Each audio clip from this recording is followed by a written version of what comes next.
Hola y bienvenidos a la quinta parte de el discurso del método de René Descartes que hemos estado pues revisando en esta serie de videos. Realmente en esta parte ya terminamos el libro, la esencia del libro fue lo que vimos los dos videos pasados, la tercera y la tercera y la cuarta parte, perdón, donde mostraba sus ideas y cómo se desprendía de la racionalidad el todo. En estos dos últimos capítulos vamos a ver apuntes, pues digamos que, que René Descartes los deja ahí al último como revisiones o como pequeñas recomendaciones para leerlo. Y es que más bien lo que vamos a ver es un resumen. Lo primero que nos dice, y es lo que nos ha venido diciendo, es que el mundo, todo lo cognoscible, todo lo que podemos conocer, tiene una racionalidad. Y ese es el principio absoluto por el que René Descartes pues, se decanta. Recordemos que al principio René Descartes apuesta por la racionalidad en el conocimiento. Esto es que las opiniones y los diferentes estilos de conocimiento, entre comillas, para René Descartes, debían de agruparse y ser dirigidos todo bajo estrictas reglas de la racionalidad y así poder pues comenzar a elaborar un conocimiento fidedigno, sólido, que nos dé pie pues, a conocimientos más lejanos. Esto, de hecho, es lo que han logrado las universidades. Por ejemplo, ahorita nos encontramos en una universidad, de hecho, por eso quisimos hacer este video aquí. En este momento, las universidades se configuran de tal manera que cada conocimiento tiene que pasar por rigurosas etapas donde se verifique dicho conocimiento. Y es la única forma actualmente que tenemos pues para verificar, para decir conocemos algo, mientras se conocen como opiniones o como hipótesis, etcétera, etcétera. Bueno, pues eso es lo primero. René Descartes cree que el mundo tiene que ser racional y todo lo que es conocible, todo lo que es cognoscible, debe de ser racional. Y después, en el libro, si ustedes lo toman y leen la quinta parte, verán que divaga un poco. Nos cuenta un poco acerca de que él iba a publicar un tratado sobre la luz, pero que no lo pudo publicar debido pues, a las persecuciones que hay contra Galileo. Recordemos, en esta época Galileo afirma que la Tierra gira en torno al Sol y no al revés, no la idea ptolomeica de que el Sol giraba alrededor de la Tierra. Primero Copérnico dice que no, que la Tierra gira alrededor del Sol. Galileo lo apoya y pues formula estas leyes, ¿no? de Galileo. René Descartes está demasiado de acuerdo con Galileo, tanto así que llega a decir en el mismo libro: si Galileo está equivocado, todo mi pensamiento, todo mi sistema de pensamiento está equivocado. Actualmente sabemos que Galileo de hecho no estaba equivocado, por lo tanto podríamos decir que el pensamiento de René Descartes también es válido. Esta racionalidad en el mundo, en los astros, en los fenómenos naturales e incluso en los fenómenos sociales y humanos es real. Hay una racionalidad para poder conocer, que después se va a criticar, es posible que después se vaya a criticar y es posible criticarlo. Heidegger va a hacer una crítica extensa a René Descartes, pero de principio lo que pensaba René Descartes, pues podemos decir que al igual que lo que pensaba Galileo, es acertado con sus limitaciones en tiempo y forma. Del mismo modo, vamos a ver que René Descartes elabora tres leyes de la naturaleza. Primera, que la materia en ausencia de fuerza pues se va a mantener o con un movimiento constante o en completo reposo. La segunda es que la cantidad de movimiento se conserva en las colisiones. Esto lo vemos, por ejemplo, en el billar, ¿no? Varias pelotas que chocan, se conserva el movimiento sumado de las pelotas. No es que se vaya perdiendo, se perderá quizá por la fricción, pero no por otras cosas. Sin interferencias de fuerzas, un movimiento se conservará rectilíneo. Estas son las tres leyes que después vamos a ver que Newton las va a elaborar pues matemáticamente de una forma bellísima. Son las fuerzas que Galileo ya había apostado por ellas. Y vemos además esta correlación que hay entre René Descartes y Galileo. Lo más interesante aquí es con este tratado acerca de la luz, que por cierto va a salir después como fábula y no como como un tratado como él lo pensaba, es que él propone el análisis de la reflexión del movimiento, de la difusión, de la luz, etcétera, además de los materiales. Hace un análisis de la translucidez, de la opacidad de los materiales y al ser humano, ¿dónde lo ubica ahí? No lo ubica como un material más, lo va a ubicar como un macroespectador. Y eso es lo que nos importa actualmente, por lo menos en este video, de lo que es el pensamiento de René Descartes. René Descartes va a situar a la razón sobre todas las cosas. Eso lo vamos a ver un poquito más adelante en el video, pero les adelanto eso, que René Descartes ubica al sujeto como espectador. El sujeto no interactúa con la racionalidad o no interactúa con el devenir de la racionalidad. Él lo puede observar, lo puede aprender, lo puede conocer y lo puede manipular. Es como el que guía a un rebaño. Aquel que guía a un rebaño es del orden diferente del rebaño. Por ejemplo, tenemos a un pastor y a unas ovejas. El pastor no son las ovejas en ningún momento. El pastor guía a las ovejas porque el pastor es de otro orden, diferente de las ovejas. El pastor tiene una racionalidad, tiene un motivo, tiene una intención y tiene una finalidad. Y por eso guía a las ovejas hacia pastar o hacia el destezadero, etcétera, etcétera. Porque es de un orden diferente. Si el pastor fuera las ovejas, sería pues muy difícil, ¿no? Sería ridículo. ¿Hacia dónde guiaría algo que es lo mismo que los demás? Bueno, pues en principio esa es la racionalidad para René Descartes. Es de un orden diferente a las cosas y por eso el sujeto, por eso aquella persona que está pues viendo, analizando y conociendo el mundo, es de un orden diferente al mismo mundo. Es un espectador, es el espectador de todo, porque la razón es lo que expecta todo, es lo que dirige todo. Por lo tanto, lo considera él, o el concepto que da él es macroespectador. Muy bien.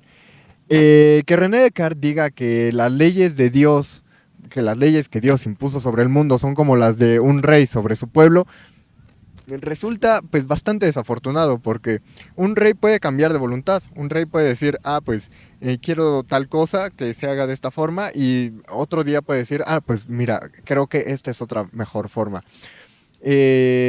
Las leyes del universo no son así. Las leyes del universo son constantes. Y es curioso porque lo que está haciendo René Descartes parece que está limitando la voluntad de Dios, como un rey puede cambiar de voluntad de una a otra. Las leyes de la física, las leyes de la medicina, las leyes de la mecánica, las leyes, incluso pues las leyes de la psicología no cambian así. Parece que René Descartes está limitando la voluntad de Dios, pues no realmente. Lo que está haciendo es hacer necesaria la racionalidad en el mundo. Lo que René Descartes está diciendo es que la voluntad de Dios es la racionalidad. Una pequeña disculpa, tuvimos un pequeño problema con la cámara. Me quedé diciendo que el mundo necesita de una racionalidad y es lo que Dios, es la voluntad de Dios. La voluntad de Dios es un mundo racional y esa voluntad es infranqueable. No es como la de un rey. Un rey irracional puede desear hoy una cosa y en 5 horas otra y mañana otra completamente diferente. Alguien racional pues seguiría por un mismo camino, que es el de la racionalidad. En ese sentido, René Descartes no está limitando la voluntad de Dios, lo que está haciendo es referirla a la necesidad de racionalidad. Para Hegel, Hegel incluso va a llegar a decir en un momento, Hegel que recordemos recupera este espíritu pues cartesiano, este espíritu racional, va a llegar a decir todo lo real es racional. Ese es el extremo al que Hegel va a llegar. Y va a tener muchísimas críticas. Hegel es uno de los más criticados justo porque lleva al extremo la racionalidad cartesiana. Como habíamos dicho, el pensamiento es lo único que tiene el ser humano más allá de todo lo demás. Es decir, las piedras, los árboles, los animales no pueden pensar. El pensamiento es lo que distingue al ser humano y es lo que lo pone en otro orden. Por eso el ser humano es el que puede conocer, por eso es el que tiene la racionalidad. Y si Dios lo dotó de la racionalidad, es lo único con lo que lo dotó, porque en todo lo demás somos iguales a las bestias. Es decir, seguimos los mismos principios biológicos, físicos, químicos, etcétera. En este momento, René Descartes, y de hecho, solo por esta parte les recomendaría el libro, es muy gracioso, es muy curiosa, es muy, pues muy dicharachera, porque René Descartes va a hacer un análisis del funcionamiento del corazón y los pulmones. En este momento, William Harvey todavía no decía lo que era un corazón y todavía no hablaba de lo que hacía. En este momento, de hecho, es difícil porque no se sabe muy bien qué es el corazón, ni qué es la presión sanguínea, ni nada de esto. Entonces René Descartes formula una especie de funcionamiento mecánico de lo que hace el corazón y se los voy a explicar porque es muy fácil. Él dice que está el corazón, no, está en el pecho y caen 2 gotitas de sangre. Caen 2 gotitas de sangre y el corazón es como un horno, está muy caliente. Entonces, como caen estas 2 gotitas de sangre, se evaporan y por lo tanto se expanden y es lo que hace expandir al corazón. Estas gotitas se dirigen hacia las venas y pues así es como calientan todo el cuerpo. Mientras que en los pulmones lo que hacen es llevar aire fresco a este horno, ¿no? Al corazón que tenemos, al horno, para que la llama pues fluya, ¿no? Siga viviendo. Entonces, muy equivocado, pero eso no es lo que nos interesa. Él se equivocó rotundamente, el corazón no funciona así, ni mucho menos. Lo que nos interesa es cómo él antepone lo mecánico siempre a los principios. Es decir, es como si él estuviera formulando el funcionamiento de un reloj, pero a nivel biológico, ¿no? El corazón funciona a través de la gravedad y tal. Eso es lo que nos importa, porque el reloj es un principio racionalizador, es la racionalización del tiempo y es la medición y son una cantidad de engranajes, bueno, impresionantes, es una maravilla mecánica, el primer reloj construido, no se diga.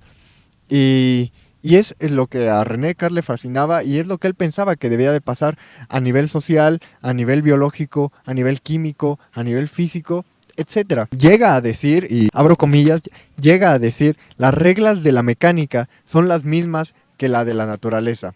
Por eso, de hecho, de la física, de las reglas de la física, que son pues la mecánica, las reglas de la física se desprenden otras como la medicina, ¿no? Entonces de la física nace la medicina.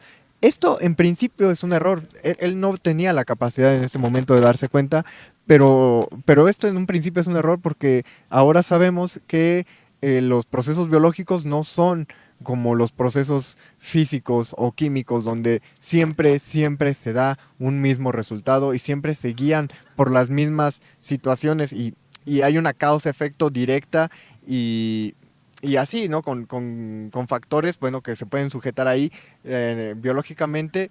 Es muy complicado porque hay miles de factores que alteran siempre la causa, el efecto. Muy bien, vamos a terminar este capítulo antes de que nos llueva aquí porque no sé si ustedes lo pueden ver, pero nosotros salimos y estaba extremadamente soleado. De hecho, miren, aquí yo traigo mis lentes de sol, no es broma, estaba muy soleado.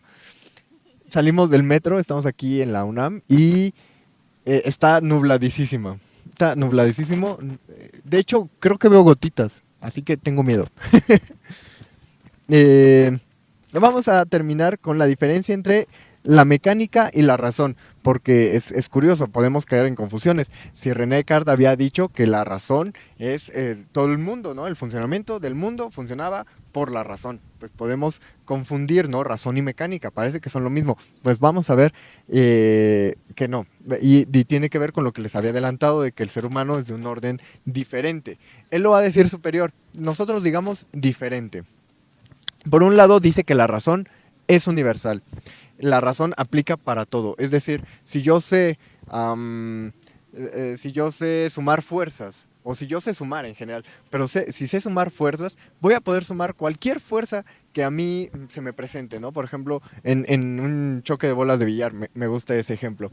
Yo sé dónde van a acabar después de la colisión y en qué fuerza, etcétera. Por otro lado, la reacción es particular. Cada fenómeno es único. Si chocan unas pelotas, bueno, pues van a acabar en algún lugar, claro, bajo esta razón de la mecánica. Si chocan otra vez, bueno, pues acabarán en otro. Y así es particular, mientras que la razón es universal. Bajo las mismas leyes del primer choque, van a chocar los segundos y los terceros. Es decir, los primeros fenómenos, bajo la misma racionalidad se pueden analizar todos los fenómenos, mientras que cada fenómeno es particular.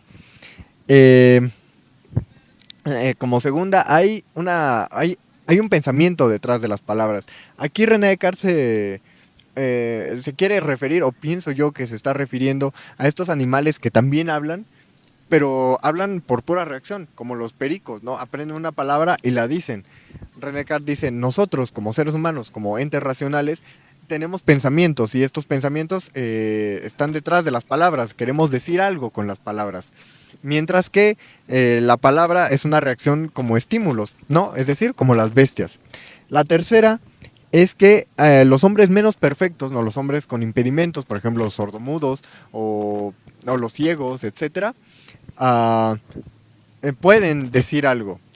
Se pueden ayudar de otras formas para decir algo. Los sordomudos pues tienen lenguaje de señas. Los ciegos, bueno, pues pueden hacer dictados, ¿no? Para escribir, etcétera. Pero los animales más perfectos, ¿no? Digamos los simios, los chimpancés, los loros, ¿no? Que bueno, pueden repetir y tienen memoria y tal. Aún así, aunque sean muy perfectos, pues no pueden tener ideas que haya detrás de las palabras.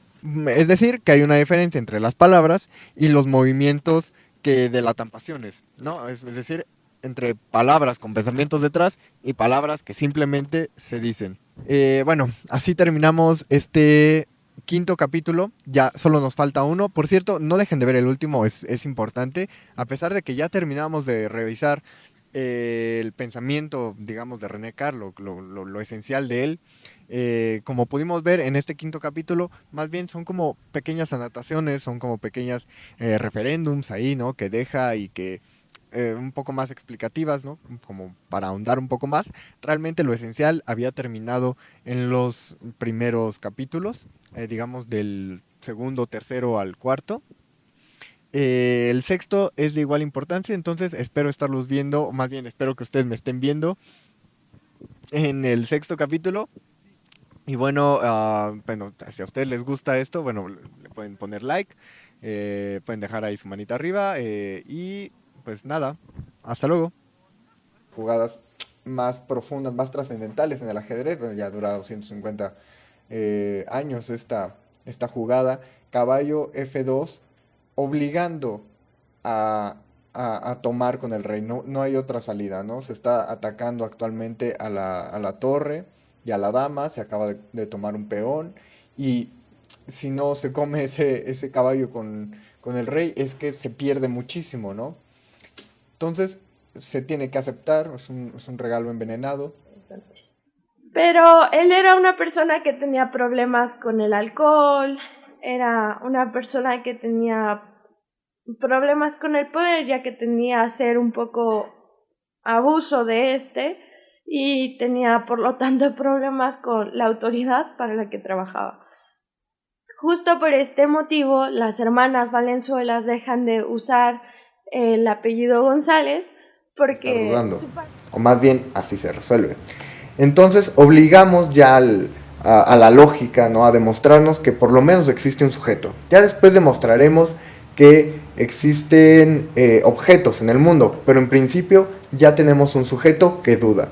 Y para dudar, ¿qué es lo que se necesita? Pues se necesita razonar, se necesita pensar. Es decir, que una persona piensa y por lo tanto existe. Llegamos ya a la frase, ¿no?